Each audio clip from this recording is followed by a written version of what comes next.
Okay, let me tell y'all something, okay?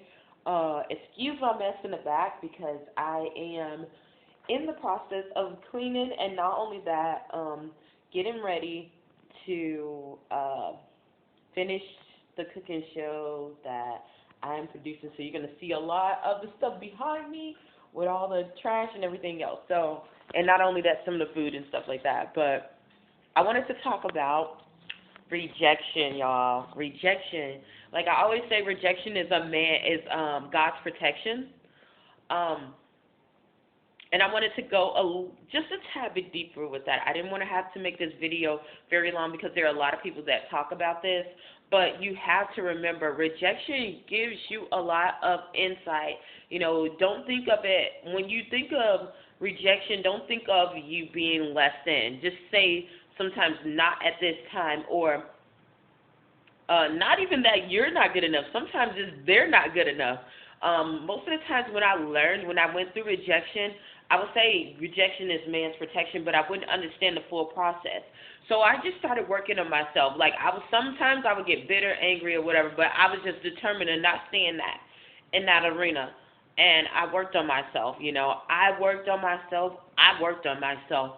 And as I worked on myself, I started noticing that sometimes I really didn't have to work on myself.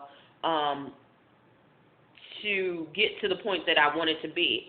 But because I worked on myself, I elevated myself. I became a better version of myself. I became better at what I do. I don't really like that better version of yourself any doggone way, but I became a better at my game, better at presenting myself, better at doing what the things that I wanted to do.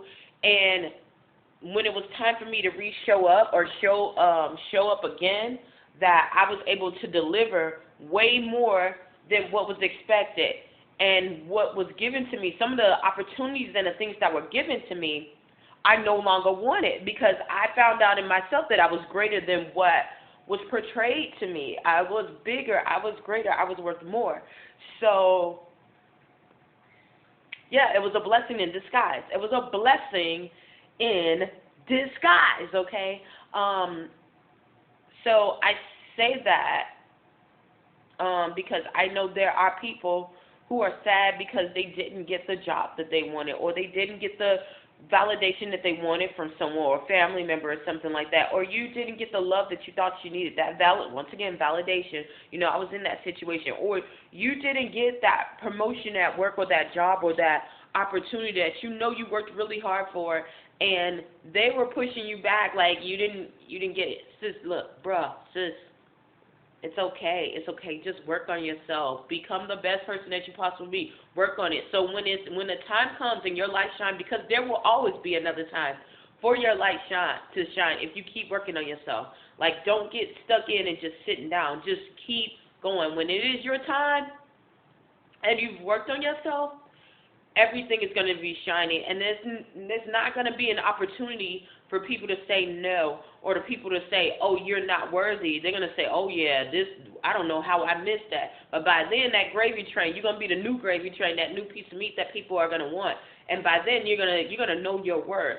You're going to know who you are. So that's part of rejection. Another thing about knowing rejection, understanding rejection is that it might be something that, like I said, you can work on, but it might be something, an opportunity that needs to be closed, that God is trying to get you to open up to something bigger. You know, when I turned down that job with all that money, you know, I was just like, okay. And then to turn down another job with other money, I was just like, whatever.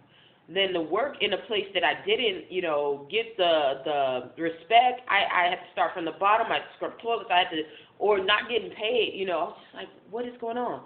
Am I going nuts? People were even saying I was nuts. Like, they really thought I was nuts, you know, and I almost thought I was nuts too.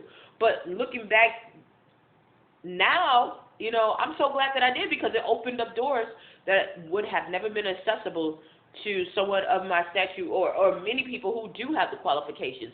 I wouldn't have been able to record a show. I wouldn't be able to do all this stuff. I wouldn't be able to travel. I wouldn't be able to start a school. I wouldn't be able to do that, y'all. Like, just understand that, you know. Yeah. Another thing I learned, like I said, I worked on myself. As you guys see, I have lip balm on. I had this one lady. It's so crazy. I had this one lady come on my page, and she's like, "You're supposed to be a pageant girl and blah blah this, and why don't you, fix yourself up and put on your lipstick?" Which I've already made a video about that. Like, I'm not trying to. I can go out and do all that, but my whole thing is just to let the truth be known, and there's certain things that are bigger than that. But I also know that, we live in a media society.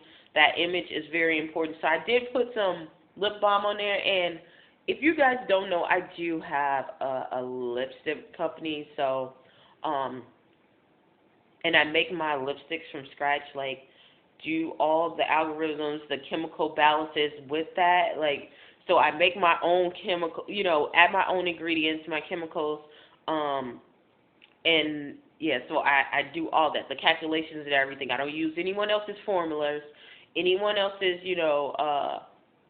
powders or anything like that. So I'm my own test dummy. So if things don't go out right, I try it out for myself, so I don't try to wear or give you something, a product that I wouldn't use myself. So all that stuff with my eyeshadows, I use it on myself. All the things with my lips, I use on myself. So you will rarely see me with the colors on unless I am trying to perfect them, trying to see about the durability, how long it's going to last. Is it too strong to irritate the eyes? Is it too, will the color die out after a couple of times? Will it, the reaction, stuff like that. So, or how can I make it look smoother with, without using primers and stuff like that and fillers. And so that is why I don't, my lips are kind of crusty for the most part, and I just get up and I record, But I did put on lip balm, so yeah. But yeah, I don't want to drag it out because it's already been 7 minutes. But just remember that, guys. Like, don't get too bottled up about rejection. It's just a process. Just one person saying no, but you have to understand you are so closer to your yes. I did not even understand that there were people who actually went through this. And I started look at successful people when they start telling you their stories, because you only hear about the good parts. But if you hear all those no's and those rejections, you'll understand that you are on the right path, okay? So don't be afraid for rejection. Don't be afraid for people saying no. You just don't fit the part for them, okay? You have to find out what's good for you. And some of you guys know that. That's why you're having a hard time trying to adjust and trying to make yourselves fit in. Don't do it. I promise you. It almost killed my spirit. Don't do it. And I'm seeing the benefits of it years later. So, yeah, hopefully something I said and done will help you on your journey. Please stay tuned to Journey to Jerusalem, and thank you so much.